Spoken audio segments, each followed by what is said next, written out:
are incredibly dense. A teaspoon of a neutron star would weigh about 6 billion tons because neutron stars are incredibly dense. So that's our science news and science fact for this week. Now let's settle in for our conversation. Today, our very special guests will be discussing Nufufest, an annual breast cancer awareness initiative by the West African Center for Cell Biology of Infectious Pathogens, WACBIP. Nufufest is an engaging program designed to inform the public about breast cancer, highlighting the critical importance of early detection and regular screening. Now, the event features health workshops, screening, and expert discussions to empower individuals with the knowledge they need to take proactive steps in managing their health. My guest is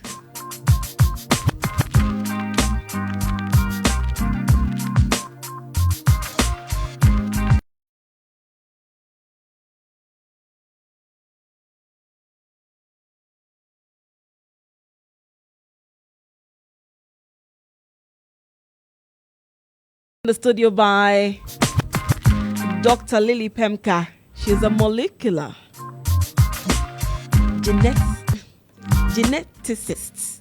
I have to take my time. Geneticist. And senior lecturer as well, biochemistry, cell and molecular. Actually, this one a tongue twister. So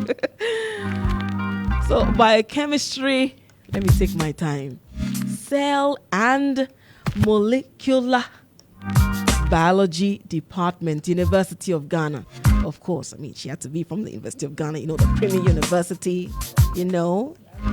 Nobody do what I would do. Yep.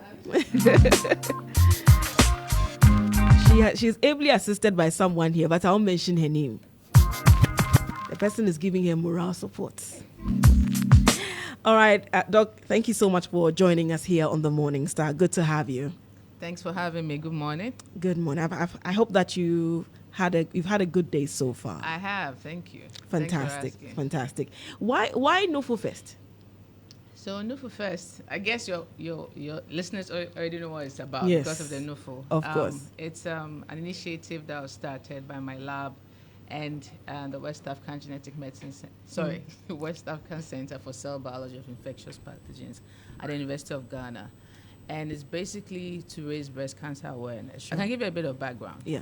So as a molecular geneticist, I study human genetic diseases. Breast cancer is a complex genetic disease, basically caused by mutations in genes that regulate cell cycles. So I remember when I was preparing my proposal, at that time I was still in the US, I was planning on moving back to Ghana, and I wanted to work on a genetic disease. And I figured, breast cancer has such a huge impact. It's a genetic disease, and there really went a lot of research ongoing. And in my preparation, I noticed that the mortality rate in Ghanaians, in sub-Saharan Africans, was disproportionately higher than the rest of the world. And looking deeper into it, it turns out it's partly due to late presentation. Late presentation, other factors are involved. So I figured, instead of just focusing on the research, why don't we raise breast cancer awareness? Because that will be highly impactful in the interim, and will help reduce the mortality rate whilst we wait for our research results. So I got my first grant was through WACBIP, and then the director was okay with sponsoring this initiative. So Nufufest came about, and the reason we chose Nufufest was the fact that Nufu is tree. And most Ghanaians, the majority of Ghanaians, to be able to identify with it. Exactly. So that's how Nufufest came about. And the fest is a shortened, form of festival. Yes. Because we wanted to put a more positive spin on, raising awareness. It shouldn't be all gloom and doom. Although we know it can kill people, But then the angle we're taking was to celebrate breast, because ultimately the entire human race relies on breast. All the babies, feed, on breast milk, and that's what basically supports our species. Yeah. So if you're able to celebrate breast, appreciate their importance to the very existence of us, and then we have the tendency to take better care of them. And when we do that, once you detect anything that's abnormal, that's unusual, then you then seek medical care, and ultimately that's to have early detection, because the cornerstone to successful treatment of breast of cancers in general is early detection. That's something the WHO stands firmly behind. So that's how Nufufest came about. Fantastic. And in fact, you've answered about 4 questions in one. Oh, sorry. But that's okay. It's fine. It's okay. So why is it that a lot more people present late in terms of breast cancer and other cancers even, but this time around the focus is on breast cancer? Why is it that one of our major challenges is late detection? All right. So especially in our parts of the world, and other LMICs, in sub-Saharan Africa, it's cancers in general are characterized by late presentation, and breast cancer is not exception. And I think it has to do with low awareness. People are not really aware of, breast cancer, and when they notice any abnormality, sometimes they end up seeking alternative treatment, in quotes. Maybe they seek spiritual help, they go to herbalists, and so for even people who've been diagnosed in Ghana, they end up, some of them actually seek other, help to manage it. But then, so what happens is it now progresses. So I think and social culture believes all of that. So the basic reason behind that is low awareness. Because if you are not aware of it, and you don't understand the implications of, the early treatment, early detection, and so on and so forth, you are very unlikely to go back to the hospital. And so that's what's characteristic of, and I think it's compounded by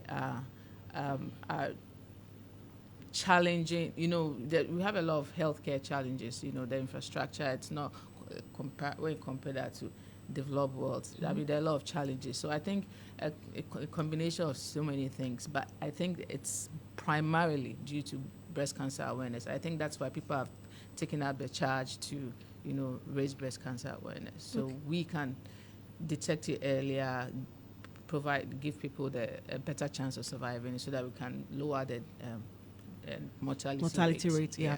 And it's good to know that initiatives like the Nufufest do exist to help address some of these issues.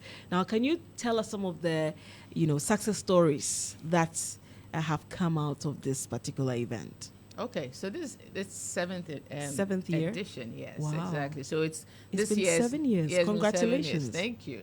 So it's actually dubbed Nufufest VII. Okay. We've actually now registered this as a foundation, the Nufufest Foundation, and if looking back, we've screened perhaps maybe up to 4,000 women, and at every single event, we've actually detected people with suspected cases, and then we direct them to seek the necessary care. For instance, last week we were at a church. We screened only 30 people, but we found 1 case. Wow. The previous week, we screened about 50 people. We found about 3 suspected cases. So I think another thing is, recently we were, I don't know if you know the McJanet Prize, is this Global Citizenship Prize, and we were shortlisted, and we got we got an honorable mention. So that was a big deal, because it shows that we're kind of making an impact. And one of the reasons behind that is that we have student volunteers who work every year. Okay. And so this year we have over 150 students who are ready to help with the Nufufest, or actually we're working on the Nufufest Foundation. And these students tend to learn so much about, raising awareness in their own ways. And so I'll say, the biggest success story is that we've managed to sustain this all these years. We are planning on moving beyond Accra, and hopefully, ultimately we'll be able to see actual numbers in the reduction in the mortality rate. So for me, it's providing education, providing the free screening, helping detect some early cases, teaching women how to conduct their own self-examination, etc., things of that nature. And what role exactly does WACBIP play in terms of research, especially in this particular initiative? Okay, so WACBIP is a research institution at the University of Ghana, and it sponsors a number of projects. So my first project on breast cancer was actually a grant from the West Africa Center for Cell Biology Infectious Pathogens. So it supports research. So for example, it supported my research, and what I do is to characterize genetic risk factors that underpin breast cancer in Black women. So it's been a genetic disease. I mean, there's a lot of research worldwide, but with genetic diseases, I mean, other populations get breast cancer, but when you deal with genetic diseases, they do have ethnic and racial variations. So if you can't always rely on data that's heavily Eurocentric, if you look at the genomic studies that have been conducted worldwide, 78% are in Caucasians, and only 2% are in Black people. But we happen to be the most genetically diverse population because humans evolved in Africa. So if you're going to use a shorter yardstick to measure what's happening in our population, it doesn't work. We share all our genes, but there are these slight differences in our population. So with genetic disease, you need to have population-based study, and that's what my lab, conducts. So trying to identify genes that are involved in breast cancer in Black women. And so far, some of my results from my lab show that we found new genes. We found some new mutations in known genes. For example, we know about BRCA1 and BRCA2. They are the most common, genes that have been implicated. Actually, one of the first implicated in breast cancer. And if you look at that gene, the mutations that drive the cancer, there are a lot of mutations in that gene, and we found new mutations in there. And most of the mutations that have been found are actually in Black people, owing to our genetic diversity. So that's what WACBIP supports, and WACBIP has supported this initiative from day one. The biggest supporter so far for Nufufest. But subsequently, there are a lot of partners who've come on board. Yes, we have TLC, marketing company, marketing firm. Mm-hmm. We've had FUSAG, Senior Staff Association. We've had Balchem students. And this time around, for the first time, we have the police hospital. Wow, that's fantastic. Yes, the police hospital is on board, and they are going to be providing the medical screening. Okay. And let me mention the others so Okay. that I don't forget. Sure.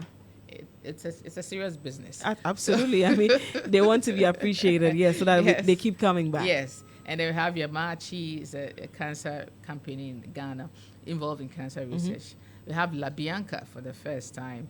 We have Skin Gourmet, Joyam Vita, Heart Baked Sankofa, Pay Angel. And I mentioned the Ghana Police Hospital. And then we have ABC News Ghana. So these are some of the partners we've worked with. But the the partners that we've worked with and the new ones that have joined us. Have joined you. That's great.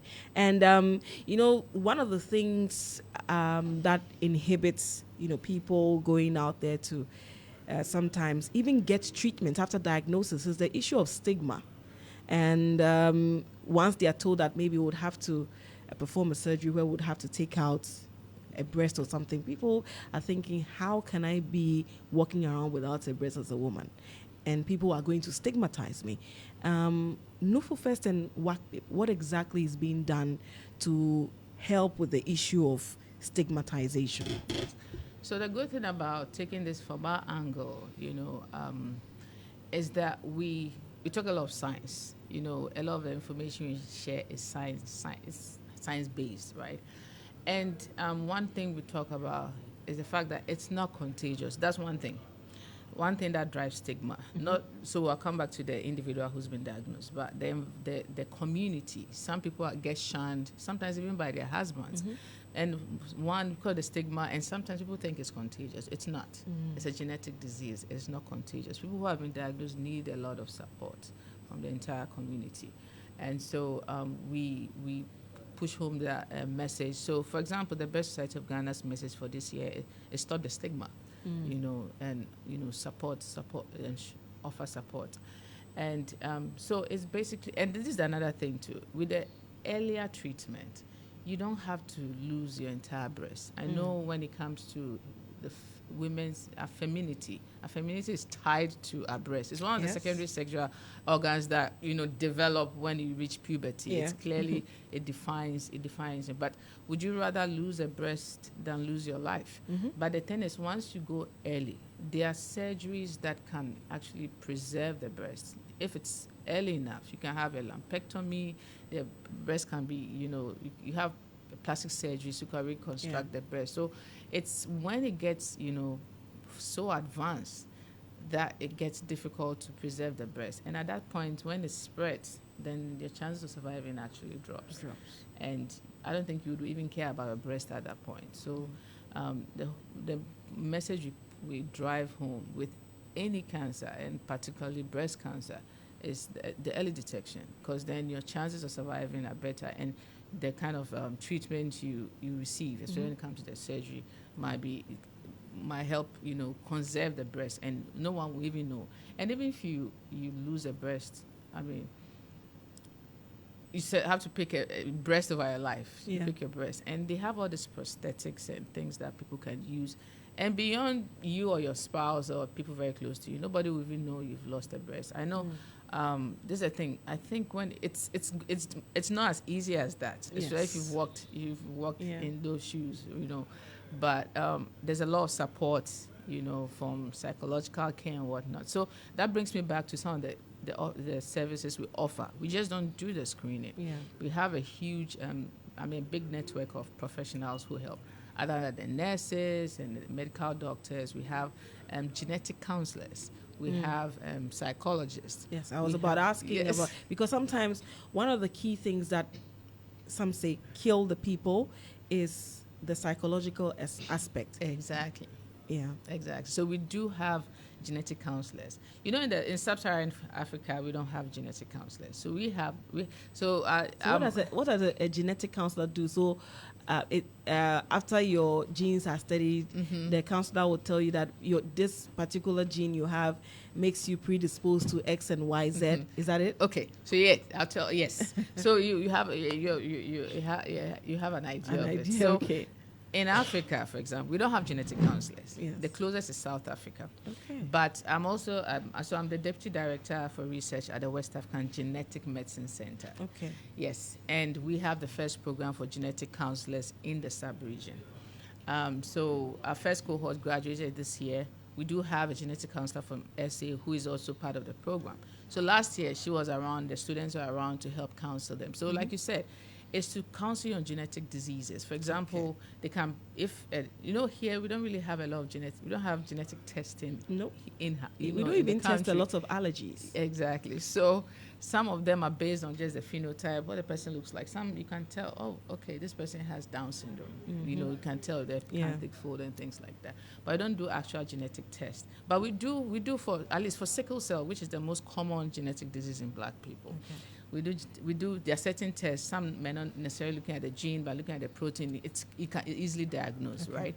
So, for example, a genetic counselor can actually advise you once you're tested, advise you, churches take this on where they advise couples and but you are sickle cell. Yes. When both of you are carriers or patients, your chances of getting those. So that's the job of a genetic counselor. Yes, the genetic counselor does that. They tell you about your risk, the risk of your family, the risk of having kids with that genetic disease. They counsel you even before you get tested. So for at the Nufufest Foundation. When we're having our festival, we have clinical psychologists, we have genetic counselors. They counsel these women before they get screened. Because it's going to be tough if you just walk into a hospital and then you find something. I mean, how do you even deal with that? So we get counselors on board who do that before and after. We even have survivors who come to talk to people. I'm a scientist. I can talk about genes all day, but it's different from someone who has actually lived it. Exactly. Yeah. Even a medical doctor, an oncologist who experiences that on a daily basis. I mean, don't listen, but someone who's actually experienced it, it resonates with people, and people realize how how close it is. 1 in 8 people will be diagnosed with breast cancer in their lifetime. So when we have the survivors who cancer, we also get these medical, mannequins where we demonstrate on what people should look for, how to conduct breast examinations and things like that. I probably answered some of your other questions. I mean, yes, exactly. And what do you have any other future plans in terms of for WACBIB? WACBIB. Today is for WACBIB. I know how to pronounce it. I don't know why today is massacring me like this.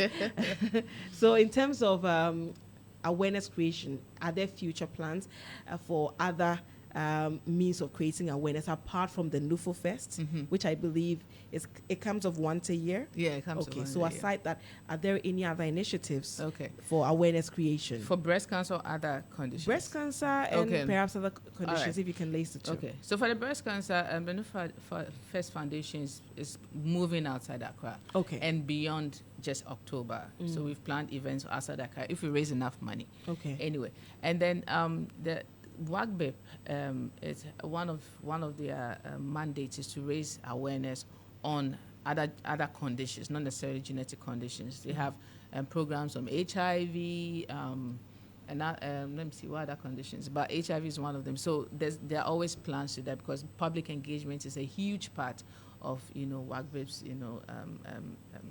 operations. Okay. So that's something that's going to be, and when there's funding, you can also fund research in these related areas. But yeah, so, and also in my lab where I conduct cancer research. Okay. I'm going to expand and then, hopefully come up with some interesting findings when it comes to breast cancer in Black women. Okay, so we are wrapping up in 2 minutes. I'll box my final questions.